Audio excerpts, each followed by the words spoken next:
Welcome to our channel. Today we how to authenticate with StreamYard for broadcast recording. Easy tutorial step by step clearly. Open your web browser and navigate to the StreamYard website. If you don't have an account, click on the sign up button and create one using your email address or social media account.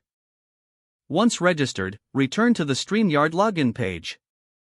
Enter your email and password, then click the login button. After logging in, you will be directed to the StreamYard dashboard. Look for the Create a Broadcast button and click on it. You will see options for going live to various platforms, like YouTube or Facebook. Select the platform where you want to broadcast. If prompted, authorize StreamYard to connect to your chosen platform. This may involve logging into your social media account and granting permissions. Once authenticated, you will return to the StreamYard dashboard. You can now create a new broadcast by selecting the type of broadcast you want. Customize your broadcast settings by adding a title and description. Decide if you want to go live immediately or schedule for later. Once you are satisfied with the details, click on the Create Broadcast button. You'll be taken to the studio where you can customize your layout and invites. Make sure your audio and video settings are correctly configured. When everything is ready, click the Enter Broadcast Studio button.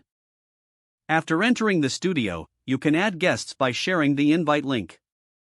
Check your connection and audio levels before starting your broadcast.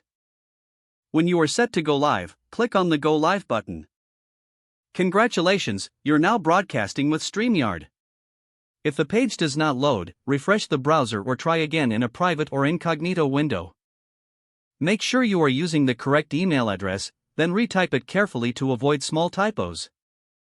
If your password is not accepted, use the reset option and create a new strong password you can remember.